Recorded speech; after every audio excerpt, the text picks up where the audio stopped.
आज का हमारा टॉपिक है predicting extent of a reaction. हम दरअसल इम्पोर्टेंस ऑफ केसी के बारे में डिस्कस कर रहे थे। सेकंड पॉइंट हमारे पास ये है, यानी एक्सटेंट ऑफ रिएक्शन जो है हम इसके थ्रू प्रिडिक्ट कर सकते हैं, उसका अंदाज़ा लगा सकते हैं। एक्सटेंट ऑफ रिएक्शन का क्या मतलब है? यहाँ एक्सटेंट ऑफ रिएक्शन है एक्चुअल में to which extent reactants are converted to product, यानी किस हद तक हमारे रिएक्टेंट जो हैं वो रिएक्शन में प्रोडक्ट बनाते हैं। बाज़ औक़ात ऐसे होता है कि हमारे पास कम अमाउंट में रिएक्टेंट प्रोडक्ट में अभी कन्वर्ट होते हैं कि एक्विलिब्रियम एस्टैब्लिश हो जाता है, यानी सारे के सारे रिएक्टेंट अभी प्रेजेंट ही होते हैं। अगर हम 40 ग्राम लेते हैं तो 10 ग्राम में भी उसमें प्रोडक्ट बनाने में पार्टिसिपेट कर जाते हैं, बाकी 30 ग्राम अभी वैसे के वैसे ही पड़े होते हैं। तो हम इसके थ्रू ये भी फाइंड आउट करेंगे कि हमारे पास किस हद तक रिएक्टेंट्स प्रोडक्ट में कन्वर्ट होते हैं। दूसरी चीज़ है how far a reaction proceed before establishing equilibrium state, कि एक्विलिब्रियम स्टेट एस्टैब्लिश होने से पहले किस हद तक हमारा रिएक्शन मूव करता है, कितनी देर तक वो प्रोसीड करता रहता है, फिर जाके एक्विलिब्रियम एस्टैब्लिश होता है या एक्विलिब्रियम की स्टेट एस्टैब्लिश होती है। ये दोनों पॉइंट तकरीबन सेम ही है, लेकिन इसमें हम स्पेसिफिकली रिएक्टेंट और प्रोडक्ट को देखते हैं, उनकी अमाउंट को, और यहाँ हम देखते हैं कि वो किस हद तक मूव किया है, उसका रेट कितना है, कितनी दूर तक वो मूव किया है, तब जाके एक्विलिब्रियम स्टेट एस्टैब्लिश हुई है। 3 तरह की पॉसिबिलिटीज़ हैं। एक में हमारे पास जब large numerical value of KC, यानी केसी की बहुत ज़्यादा वैल्यू हमें शो होती है। केसी यहाँ एक्विलिब्रियम को स्टेट को शो करता है कि एक्विलिब्रियम स्टेट एस्टैब्लिश हो चुकी है, ठीक है।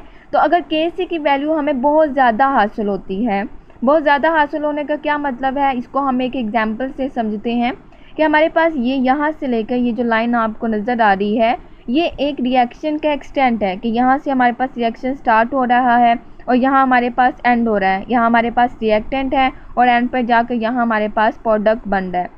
लेकिन हमारे पास एक्विलिब्रियम कब एस्टैब्लिश होता है?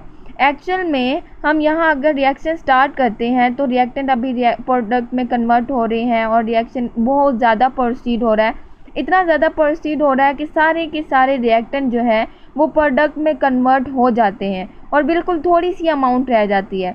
अभी थोड़ी सी अमाउंट रह जाती है कि हमारे पास एक्विलिब्रियम एस्टैब्लिश हो जाता है, ठीक है, कि हमारे पास सारे के सारे रिएक्टेंट जो हैं वो प्रोडक्ट में कन्वर्ट हो चुके हैं। रिएक्टेंट की कंसंट्रेशन बिल्कुल कम रह गई है क्योंकि सारे के सारे तो प्रोडक्ट बन गए।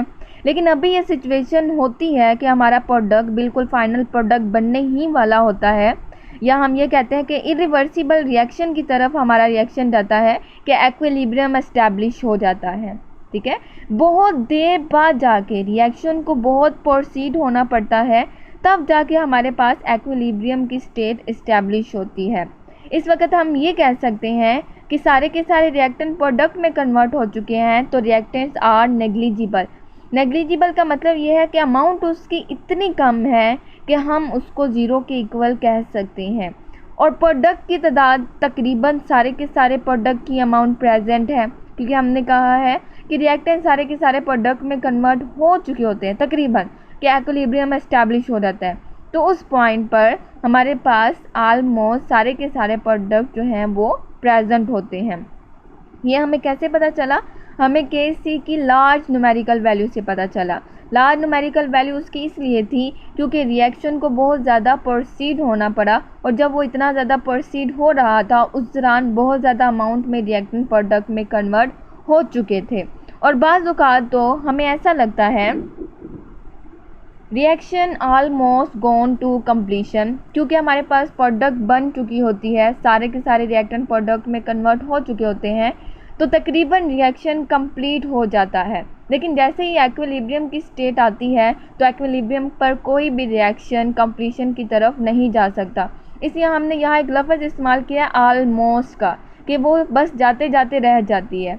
यह एग्जाम्पल है कि कार्बन मोनोऑक्साइड ऑक्सीजन के साथ जब रिवर्सिबल रिएक्शन के थ्रू कार्बन डाइऑक्साइड बनाता है तो उसकी केसी की वैल्यू कुछ इस तरह से है 2.2 मल्टीप्लाई बाय 10⁻22 पावर में 22 है, और ये वैल्यू बहुत ज़्यादा है। केसी की ये न्यूमेरिकल वैल्यू बहुत ज़्यादा है।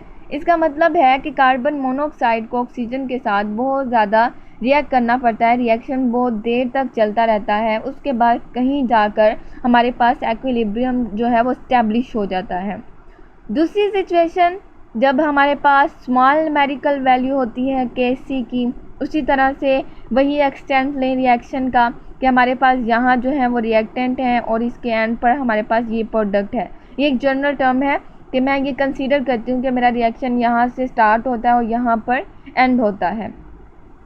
अब देखते हैं कि एक्विलिब्रियम कहाँ इस्टेब्लिश होता है। तो एक्चुअल में अभी मेरे पास बहुत कम अमाउंट में रिएक्टेंट रिएक्ट करके प्रोडक्ट में कन्वर्ट होते हैं, यानी अभी हमारे पास बाकी बहुत सी अमाउंट में रिएक्टेंट प्रेजेंट होते हैं, बिल्कुल थोड़ी सी अमाउंट ने अभी रिएक्ट किया है और प्रोडक्ट बने हैं, तो फ़ौरन से एक्विलिब्रियम की स्टेट एस्टेब्लिश हो जाती है।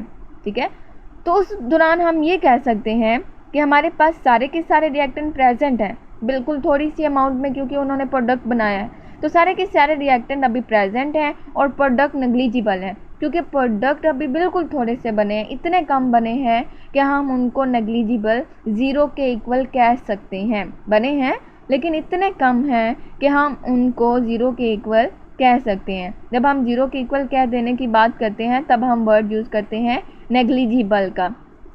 ठीक है, यहाँ आप देख सकते हैं कि अभी हमारा पास थोड़ा सा ही प्रोसेस हुआ है कि एक्विलिब्रियम की स्टेट एस्टैब्लिश हो चुकी है। अभी प्रोडक्ट फॉर्मेशन तो बहुत दूर की बात है कि ज़्यादा से ज़्यादा प्रोडक्ट यहाँ हमारे पास नहीं बनते। तो Kc की वैल्यू क्या होती है, बहुत ही कम होती है, और ऐसे रिएक्शन कभी भी कंप्लीशन में नहीं जाते हैं। एक्विलिब्रियम पर वैसे भी रिएक्शन कंप्लीशन में नहीं जाते हैं, लेकिन यहाँ इनकी पॉसिबिलिटी और कम हो जाती है, क्योंकि उसको रिएक्शन को प्रोसीड होने में काफ़ी देर लगेगी, तब जाके हमारे पास प्रोडक्ट की फॉर्मेशन होगी, तब हम कहेंगे कि रिएक्शन कंप्लीट हो गया। लेकिन यहाँ न्यूमेरिकल वैल्यू उसकी बहुत कम होती है, जिसकी वजह से हम ये भी कंसीडर करते हैं कि ऐसे रिएक्शन जो कि अपनी न्यूमेरिकल वैल्यू Kc की बहुत कम देते हैं, वो कभी भी कंप्लीशन की तरफ नहीं जाते हैं। यहाँ एग्जाम्पल है अमोनिया की। जब अमोनिया जो है वो डिकम्पोज होकर नाइट्रोजन और हाइड्रोजन बना रहे होते हैं, नाइट्रोजन और हाइड्रोजन का रिएक्शन हमारे प्रोडक्ट यहाँ ये दोनों हैं, तो डिकम्पोजिशन का प्रोसेस बहुत जल्दी हो जाता है। इतनी जल्दी हो जाता है, थोड़े सी रिएक्टेंट अभी प्रोडक्ट में कन्वर्ट होते हैं कि हमारी एक्विलिब्रियम की स्टेट जो है वो एस्टैब्लिश हो जाती है और हमारे पास Kc की वैल्यू बहुत कम होती है। जैसे कि यहाँ इसकी वैल्यू है 3.0 मल्टीप्लाई बाय 10⁻⁻⁹ वैल्यू हमारे पास माइनस में है, यानी ये वैल्यू बहुत ही कम है। क्लियर? तो यहाँ से हमने extent of a reaction, extent पता चला है कि कितने रिएक्टेंट प्रोडक्ट में कन्वर्ट होते हैं या हमारा रिएक्शन कितना प्रोसीड होता है एक्विलिब्रियम एस्टैब्लिश होने से पहले। यहाँ हमने देखा कि उसको बहुत ज़्यादा प्रोसीड होना पड़ता है, यहाँ हमें पता चला कि वो बहुत ही कम प्रोसीड होता है कि एक्विलिब्रियम एस्टैब्लिश हो जाता है। लास्ट वन है, जब हमारे पास कंपैरेबल वैल्यू ऑफ Kc ना बहुत ज़्यादा वैल्यू है ना बहुत ही कम वैल्यू है, बल्कि मेंटेनिंग वैल्यू है। ये देखिएगा ज़रा, हमारे पास ये एग्जाम्पल है N2O4 की और इसके नतीजे में NO2 की अमाउंट बन रही है, तो Kc की वैल्यू 0.211 है। ठीक है, तो ये इतनी ज़्यादा नहीं है। यहाँ हमारे पास रिएक्टेंट और प्रोडक्ट की जो वैल्यू होती है या उनकी अमाउंट, रिएक्टेंट जो है वो कंपैरेबल अमाउंट में प्रोडक्ट में कन्वर्ट होते हैं। ठीक है, ये आपने अच्छे से इसको रिवाइज़ करना है, अच्छे से याद करना है।